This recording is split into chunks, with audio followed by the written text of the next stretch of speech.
I thought I had cried all the tears a woman can cry. Then Victor said my husband left him everything. The clink of a spoon on a saucer somewhere in the back sounded like a hammer. My hands stopped shaking. I knew exactly what I had to do. My name is Ruth Ellison, and I buried my husband Thomas on a grey Thursday that smelled like rain. We were married 43 years.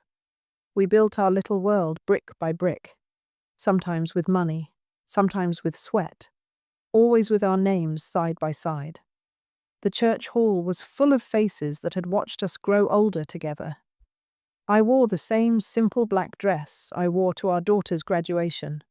Thomas always said I looked most like myself in it. I kept his wedding band in my palm that day, warm from my skin, like a small sun I didn't want to set. Thomas was a planner. He kept lists, paper lists, with tidy boxes to tick, and he never liked surprises unless they came with birthday candles. When the doctor pulled us into that small room with the soft chairs and used the kind of words people don't say out loud at the dinner table, Thomas took my hand and squeezed once, hard. On the drive home, he said, "We're going to put things in order, Ruth. Everything in order." He meant the accounts, the partnership paperwork, the will. He also meant the messes people make when they think no one is watching.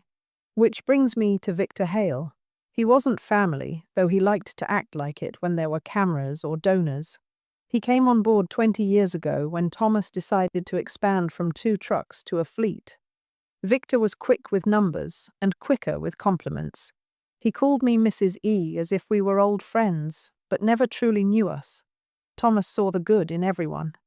I learned to listen between people's sentences. 2 weeks before Thomas died, he took me into his study. It still smelled like cedar from the pencil box our grandson made him in 5th grade. He closed the door and sat me down. "Ruth," he said, "you're going to hear a lot of noise when I'm gone. I want you to trust what's in your hands, not what's in your ears." He tapped a manila envelope on the desk. It had a thin blue ribbon around it and a notary stamp peeking from the flap. "If anything sounds wrong, you take this out and you read it, out loud if you have to." I told him I didn't want to talk about that yet. He smiled the tired smile he'd learned in the hospital. "Humor me," he said. "You've been humoring me a long time." We laughed, which kept us from crying. I put the envelope in my cedar chest under the quilts my mother stitched during winters when the power went out. I told no one. At the memorial, I sat between our son Daniel and our daughter Marie. They each held a corner of my shawl, like they were keeping me from drifting away. The slideshow ran on a loop. Thomas in a fishing hat, Thomas grilling hot dogs with a ridiculous apron, Thomas dancing with our granddaughter in his socks on the kitchen linoleum. People took turns at the podium, some with jokes that made us smile, some with stories that made us dab at our eyes. The pastor thanked everyone and opened the floor for any last words. Victor rose like a man accustomed to cameras finding him. He moved with that theatrical solemnity people copy from movies. "Thomas was a visionary," he began, and he wasn't wrong. He talked about the company's early days, about our long nights and our bold risks. And I let him have those sentences because grief makes people grab for importance. But then his voice changed, flattened into something metallic. "Before he passed," Victor said, "Thomas and I discussed the future at length. He wanted stability. He wanted momentum. He wanted our vision protected. And so, in his final arrangements, he ceded full control, assets, shares, everything, to me, to ensure continuity and protect the enterprise." The room went silent. Even the slideshow seemed to pause on a photo where Thomas was halfway between a smile and a laugh. I felt Daniel's hand clamp down on my arm. Marie whispered, "Mum?" like a question with only bad answers. A few people nodded because they didn't know any better. One woman from accounting covered her mouth as if she'd been slapped. I didn't stand right away. I've learned that standing too fast can make you lightheaded, and I intended to be very steady. I put Thomas's ring back into my purse. I smoothed my dress. I looked at the pastor and then at Victor, who was already accepting sympathetic pats on the back like a widower. I thought about Thomas in that small study with the cedar smell, about the envelope under my quilts, about his voice telling me to trust what's in my hands. I stood. The metal chair legs scraped, and that sound reached every corner of the hall. "Pastor," I said, keeping my voice even, "if I may." He gestured, relieved to shift attention back to the family. Victor tried to keep the microphone, fingers curled around it like a lifeline, but the pastor took it and placed it in my hand. It was heavier than it looked. I faced the room, the faces that had watched us age, and I let myself breathe once, deep and slow, the way the nurse taught me for dizziness. "You all knew my husband," I said. "You knew his jokes and his patience. You knew he kept promises." Heads nodded, eyes softened. "And you know me," I added, "because I was there beside him for 43 years. I'm not much for speeches, but I am very good at reading." I reached into my purse and felt the edge of an envelope that still smelled faintly of cedar. And for the first time since the doctor said the soft chair words, I wasn't afraid of what came next. I was ready to say it out loud. I held that envelope in my hand, like it was the last rope on a sinking ship. The paper was thick, the way important paper should be. I didn't open it right away. Part of me wanted to see Victor's face as the silence stretched. He smirked, just a little, and that was all the fuel I needed.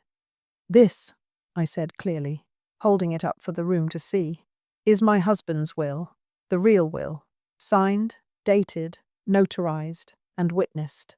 There was a murmur across the rows. I caught sight of Mr. Calhoun, the attorney who handled our business paperwork, standing in the back. His white hair was unmistakable.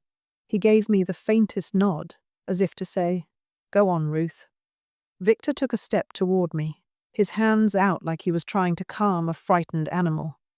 "Ruth," he said, his voice a smooth whisper meant only for me, but carrying far enough for others to hear. "This isn't the time. We can talk later."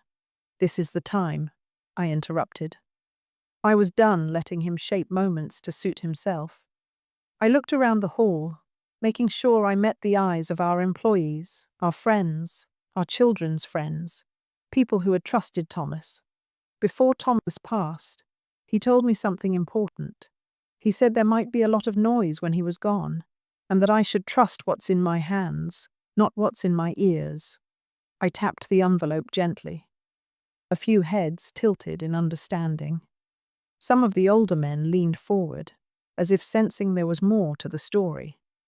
Victor laughed once, a dry, forced sound. "You're making a scene, Ruth. Nobody here wants to—" I turned to the pastor. "With your permission, I'd like to read my husband's final words regarding his estate." The pastor hesitated for only a moment before nodding. "Go ahead, Mrs. Ellison." I opened the envelope slowly. The sound of the paper tearing was loud enough to make Victor flinch. Inside was the familiar cream-colored document, heavy with ink and official seals. I smoothed it over the podium. "In the event of my death," I began, my voice steady, "I, Thomas Ellison, leave all my personal and business assets to my wife, Ruth Ellison, and our children, Daniel and Marie Ellison, in equal distribution." There was a rustle in the crowd, papers shifting, feet moving, someone's quiet gasp. I continued. "It is my explicit instruction that my business partner, Victor Hale, be bought out of his shares within 6 months of my passing, at fair market value, using company funds allocated for that purpose." Now the murmurs grew louder.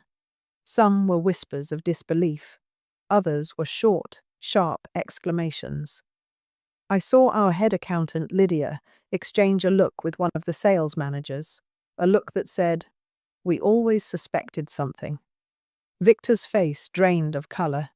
That's not what he told me," he stammered. "It's what he wrote down," I replied, tapping the signature line. And as we all know, words on paper witnessed and sealed are what the law honors. not whispered conversations without proof. Mr. Calhoun stepped forward from the back. "I can confirm," he said in his gravelly voice, "that this will is valid, updated, and in my possession until Mrs. Ellison requested it for today." He looked at Victor.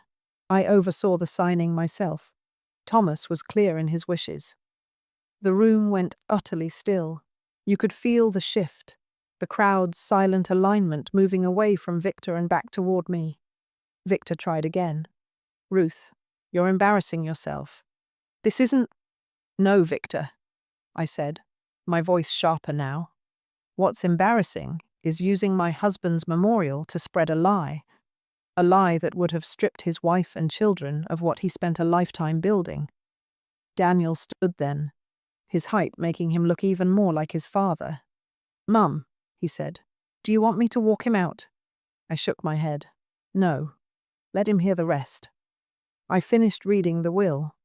Clauses about charitable donations Thomas wanted to make, instructions for the company's continuation under trusted management, and a personal note about protecting the family's legacy.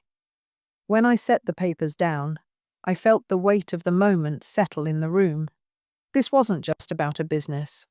It was about trust, promises, and the truth, standing taller than lies. Victor's jaw worked like he wanted to speak, but nothing came.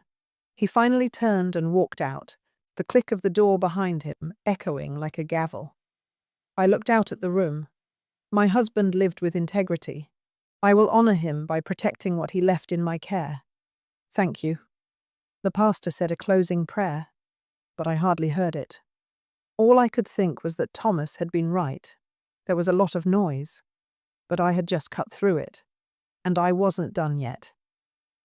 The days after the memorial were a strange mix of relief and exhaustion.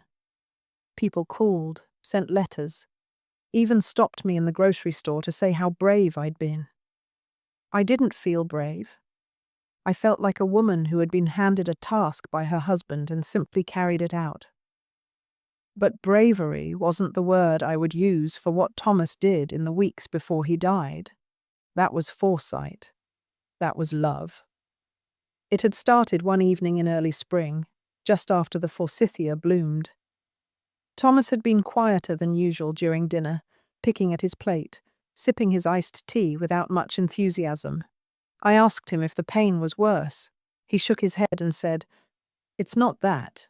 Then he looked at me the way he did when he was about to tell me something I wouldn't like. "Ruth," he began, "I've been going over the books. There are things I can't explain.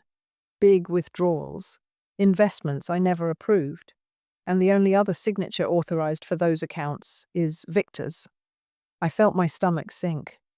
I'd known for years that Victor had an appetite for the finer things, trips to Europe under the guise of business conferences, the kind of suits that cost more than our first car.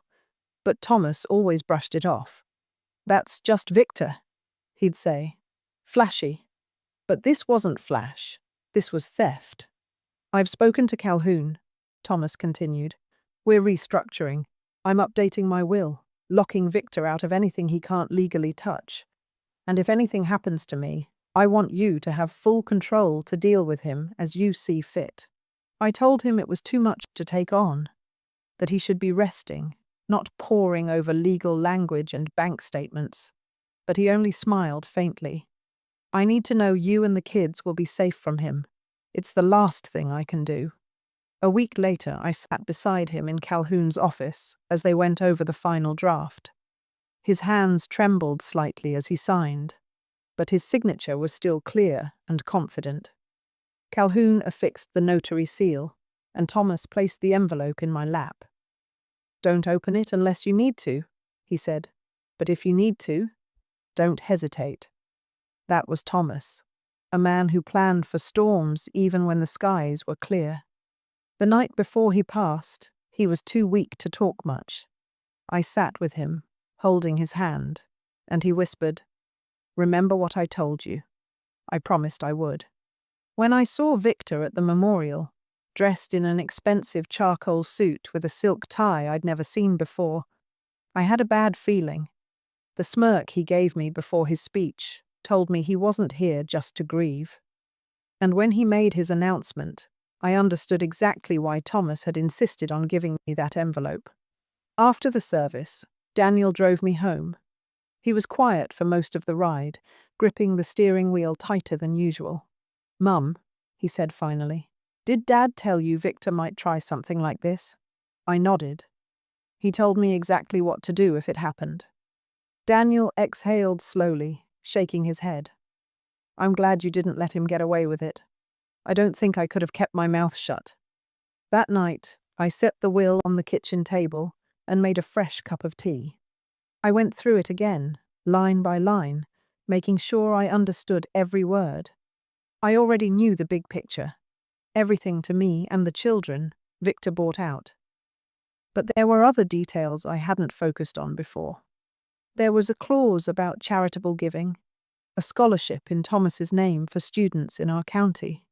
There were protections for the employees, severance packages, retirement contributions secured. Thomas had thought of everyone. It made me angry all over again to think that Victor had tried to twist this into something that benefited only him. The next morning I called Calhoun. "We need to start the buyout process," I told him. He sighed. "I figured you'd say that.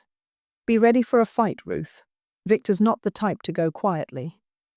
I looked out the kitchen window at the bird feeder Thomas had fixed up last winter. The sparrows were still coming, even without him there to refill it. "That's fine," I said. "I'm not the type to be bullied." And I meant it. Calhoun moved fast. Within a week, the official buyout notice had been sent to Victor by certified mail. I pictured him opening that envelope, the same way I had at the memorial, only instead of cedar-scented reassurance, he'd get the cold language of legal obligation.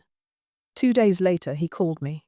His voice was sharp, stripped of the fake warmth he'd always used before. "Ruth," he said without greeting, "this is absurd. Thomas and I had an understanding." "You may have," I replied, "but Thomas and I had a marriage." And he put his understanding with me in writing, signed, sealed, notarized. That's the only understanding that matters now. He tried to talk over me, accusing me of ruining the company, of being vindictive. "Do you even know how to run a business of this size?" he scoffed. "I don't have to," I said calmly. "I only have to honor my husband's wishes. The rest will be handled by people who know what they're doing and who can be trusted." There was a pause, then a laugh that sounded more like a snarl. "We'll see what the board has to say about this." He hung up. He didn't waste time. At the next board meeting, he arrived early, dressed in his usual expensive suit, but with dark circles under his eyes. I came with Calhoun, the will, and a calm expression I had practiced in the mirror.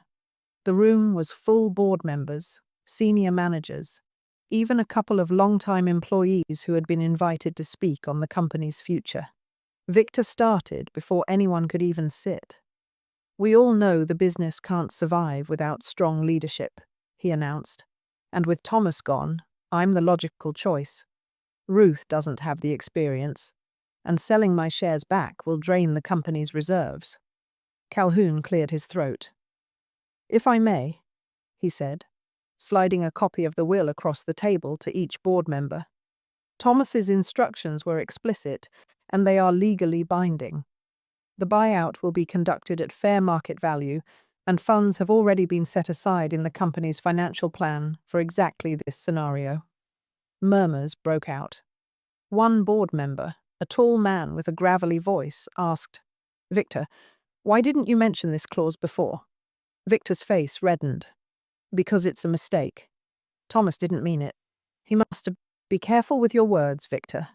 You're talking about a man who was in full possession of his faculties when he signed that will. He knew exactly what he was doing protecting his family and his company from you." Gasps went around the table. Lydia, the head accountant, spoke up. "I've reviewed the books. There are transactions here that Thomas never authorized funds moved into accounts tied to Victor's name. This wasn't oversight. It was deliberate." She slid a folder toward Calhoun.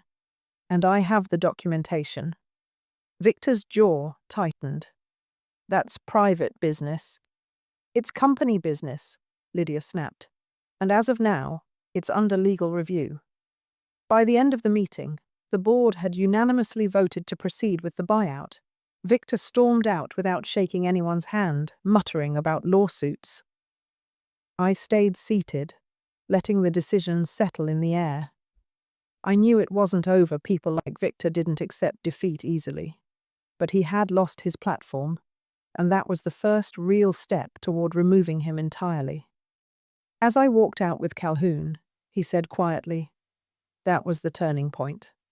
From here on, it's just paperwork and patience." I looked at him and shook my head. "No, Calhoun.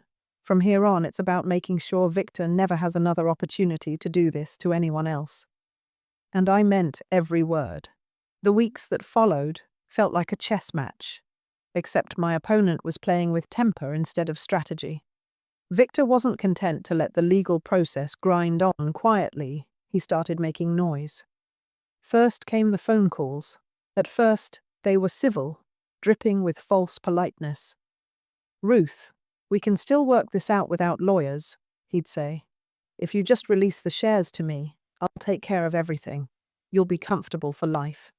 "I already am," I'd answer, and hang up. When that didn't work, his tone shifted. "You're ruining Thomas's legacy," he hissed one afternoon. "People are talking. They think you're cold, heartless." I let him finish, then said, "Better to be called cold than to be caught stealing," and hung up again. Then came the rumors. I heard from Lydia that Victor was telling clients I was planning to dissolve the company, that employees' jobs were in jeopardy. At first, it infuriated me. Then it gave me an idea. The company was due to hold its annual charity banquet, the one Thomas loved most. It brought together clients, investors, employees, and local officials, all in one grand room. I decided I would be there, not in a corner, not in mourning, front and center. I called the event coordinator and arranged to take the opening speech slot, the one Thomas usually gave. I didn't tell Victor. The banquet hall glowed with warm light, crystal glasses lined up like soldiers. I wore a deep navy dress Thomas had always admired, and the pearl necklace he gave me on our 30th anniversary. When I walked in, the conversations dipped just slightly enough for me to know people had heard Victor's lies. Victor was there, of course, playing host like nothing had changed. He was mid-laugh with a group of board members when he saw me. The smile froze on his face, just for a moment. When the coordinator tapped the microphone and announced me as the evening's first speaker, his eyes narrowed. I stepped up to the podium and let the applause settle. "Thank you all for being here tonight," I began. This event was Thomas's favorite, not because of the fancy dinner or the speeches, but because it reminded him of why he worked so hard. People. All of you. I paused, scanning the room, letting my gaze rest briefly on Victor before moving on. "Some of you have heard rumors about the company's future. I want to clear them up right now. The business will continue stronger than ever under leadership that honors Thomas's vision and operates with integrity." I let the word integrity hang in the air. Several people shifted uncomfortably. I continued, "The truth is, Thomas left specific instructions to ensure this company would remain in trustworthy hands. Those instructions are legally binding and are being carried out. That means certain changes are coming, changes that will protect the company from, let's call it mismanagement." Now I let my eyes meet Victor's, steady and unblinking. "Thomas built this with honesty and grit. That's the only way it will continue." The applause that followed wasn't loud, but it was long. More importantly, it was real. After the speech, people began approaching me directly. Investors wanting to confirm their support, employees quietly thanking me. The tide was turning, and Victor knew it. He confronted me near the coat check, his voice low and tense. "You think you're clever, don't you?" "I don't think, Victor," I said evenly. "I know, and so does everyone else in this room now." His jaw clenched. "This isn't over." I stepped closer. It will be, and it will end exactly the way Thomas planned. I walked away before he could respond, my heels clicking like punctuation marks. The next morning, Calhoun called. Word from my contact at the DA's office, they're looking into Victor's financial dealings. That speech of yours must have rattled the right cages. I smiled for the first time in days. Good. Let them dig. I've got nothing to hide. And for the first time since Thomas's passing, I began to feel like I was not just defending what he built, but actively securing it for the future. It started with a knock at my door early one Tuesday morning. I opened it to find Lydia standing there, clutching a heavy-looking binder. "I couldn't sleep," she said, walking straight into my kitchen. "I've been digging deeper into the records. You're going to want to see this." We sat at the table where Thomas and I had shared countless breakfasts. Lydia opened the binder to a spreadsheet thick with highlighted lines. "Here," she said, tapping the page. "Multiple payments disguised as vendor invoices. But the vendors don't exist.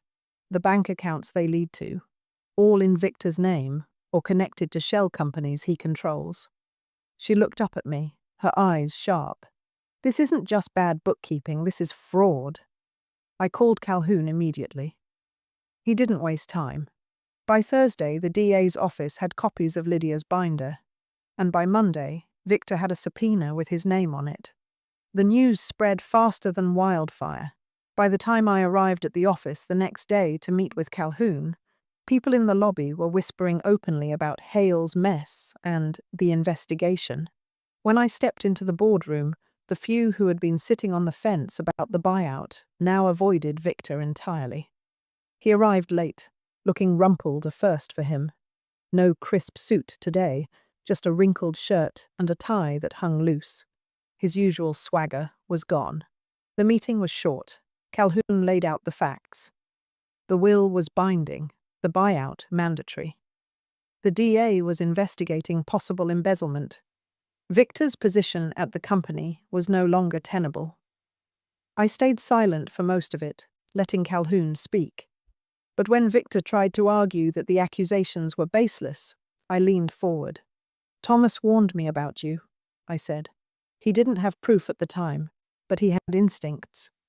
Now the proof is here, in black and white. You can leave quietly, or you can let this go to court and watch the whole town hear exactly how you treated your so-called friend's legacy." He glared at me, his lips pressed tight. Then, in a voice just above a whisper, he said, "What do you want?" "I want you out," I replied. "Today. Sign the buyout papers, return anything you've taken, and stay away from the company. In return, I won't speak to the press about your behavior, beyond confirming you've stepped down. You can deal with the DA's office without the weight of a public scandal." He looked at Calhoun, who simply nodded once. "It's the best deal you're going to get," the lawyer said. Victor signed. His hand shook as he scrawled his name. The official statement went out the next morning. Victor Hale has stepped down as co-owner and will no longer be involved in company operations. The Ellison family remains committed to upholding the values Thomas Ellison built the business on. But behind the scenes, the DA's investigation continued. I didn't need to know every detail, it was enough for me to hear that charges were likely. That week, I went into Thomas's study and sat at his desk. For the first time since he passed, I felt the air in the room lighten. His cedar-scented pencil box was still there. I rested my hand on it and whispered, "It's done, love, just like you asked." The buyout funds cleared into the family's account by Friday. I had no plans to keep the company forever. I wasn't interested in running day-to-day operations. But I knew exactly who would take over. Daniel and Marie had both grown up watching their father work, and they knew the employees by name. I called them into the study that evening and slid the official documents across the desk. "It's yours now," I told them. "Dad wanted this to stay in the family. Run it with his honesty, and never let anyone like Victor near it again." "Victor? I heard he left town not long after. Rumor had it he sold his house quickly and quietly. Some said he was trying to liquidate whatever assets he could before the DA's office froze them. I didn't care enough to verify. I'd already won the only battle that mattered, protecting Thomas's legacy. The morning the last set of papers was signed, the air felt different. I opened the windows of the house, even though it was still early spring and the breeze was cool. It carried the scent of wet earth and something else. Freedom, maybe. The company was finally out from under Victor's shadow. Daniel and Marie had taken over smoothly, leaning on a trusted operations manager Thomas had mentored for years. I could see the change already. Employees smiling more, investors returning calls, and the warehouse running like clockwork again. I had no desire to hover over their shoulders. My part was done, but I did have one more promise to keep.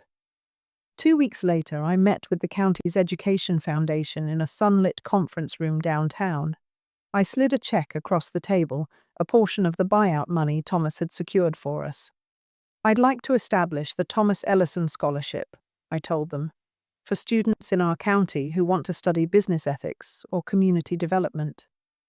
The woman across from me smiled warmly. He must have been a remarkable man. He was, I said simply, and he believed in giving people a fair start. The scholarship became an annual award, announced each spring. The first year we had a dinner in the same hall where Victor had tried to rewrite my husband's legacy. This time, the atmosphere was different, light, hopeful.